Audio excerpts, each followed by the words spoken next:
Gold is a miracle, a tear of the sun trapped in the earth. For centuries, it was the currency of kings and the color of God. To possess it was power. To create it was heresy.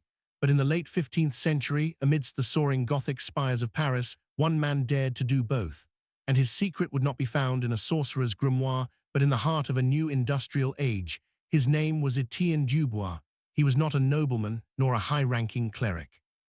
He was a painter, a man whose hands were perpetually stained with pigments and whose eyes saw the world in shades of light and shadow. He saw the skeletal ribs of new cathedrals rising towards a heaven they sought to imitate, and he saw the painstaking work of the artisans applying gold leaf, flake by tiny, precious flake. He saw the cost, the sheer, staggering expense that meant only a king's ransom could truly gild a house of God. And he saw waste. He saw a world filled with a dull, worthless glimmer he believed was a divine whisper.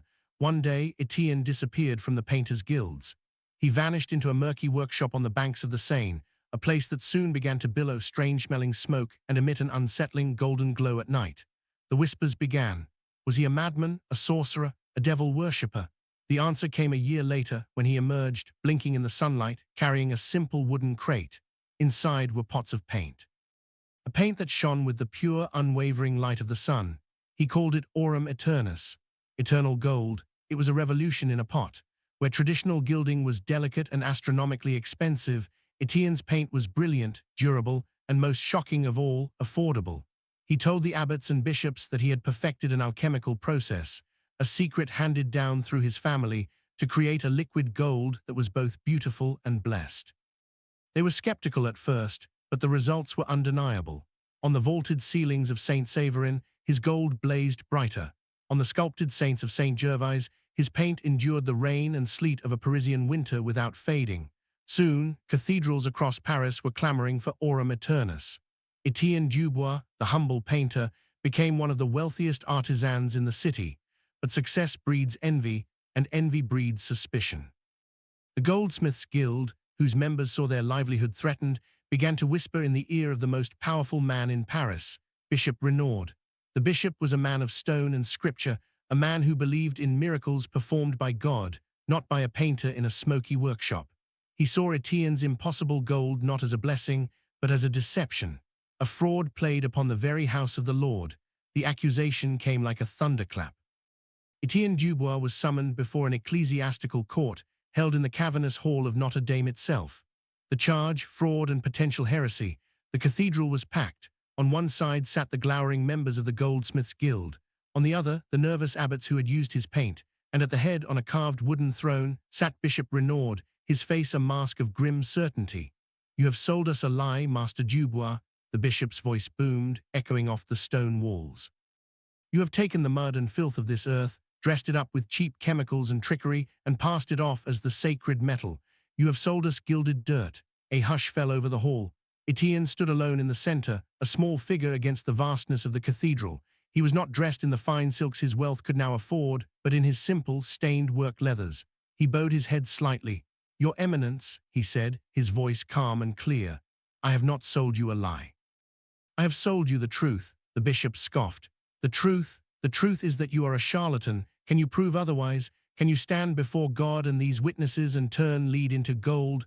"No, Your Eminence," Étienne replied, a faint smile on his lips. "I cannot, for that is not my secret." He turned and gestured to his apprentices, who brought forward a heavy wooden table. On it they placed buckets of river mud, sacks of crushed pyrite, the glittering fool's gold, and several large glass jars filled with bubbling, acrid liquids. The court murmured, smelling the foul stench of alchemy. "You condemn my work as being made from mud and filth," Étienne announced, his voice rising with passion. "And you are correct. My ingredients are the most common on God's earth." He took a bucket of river mud and poured it into a large ceramic vat. He added the crushed pyrite and a measure of a clear, fuming acid. The mixture hissed and boiled, releasing a vile green vapor. "The old alchemists were fools," he declared, stirring the noxious brew with a long iron rod. "They sought to transmute one element into another, a power reserved for God alone. They tried to turn a single lump of lead into a lump of gold. They were seeking a miracle. I was seeking a process." He worked for nearly an hour, adding different substances, heating the mixture over a brazier, and pouring it through a series of filters. The court watched, a mixture of fascination and disgust on their faces. Finally, from a sludgy grey residue, he began the final stage. He added a measure of mercury, which seemed to swallow the residue, and then heated it again. The mercury slowly burned away, and at the bottom of the crucible, a tiny, impossibly bright bead began to form. He let it cool, then picked it up with a pair of tongs and placed it on the bishop's table. It was no bigger than a grain of rice, but it shone with an unmistakable, pure yellow light. It was gold. A gasp went through the hall. "What is this sorcery?" the bishop whispered, staring at the bead. "It is not sorcery, your eminence. It is industry," Étienne said, his voice ringing with triumph. The old alchemists were blind. They looked at a rock and saw only rock. I looked at it and saw what was hidden inside. There is real, true gold in everything. In the river mud, in the fool's stone, in the very dirt beneath our feet. Not much, infinitesimal amounts, invisible to the naked eye. The miracle is not in creating gold, but in gathering it. He gestured to his bubbling vats. My process does not transmute. It extracts, it purifies. It takes the scattered dust of God's creation and through chemistry and hard labor collects it. Each pot of my paint contains thousands of these tiny beads, ground into a powder finer than flour and suspended in a binding oil. It is not an illusion of gold. It is real gold, your eminence, gathered not by magic, but by a method that allows me to produce more gold leaf in a week than your entire guild can beat in a year. The hall was silent. The goldsmiths stared, their faces pale with the shocking realization.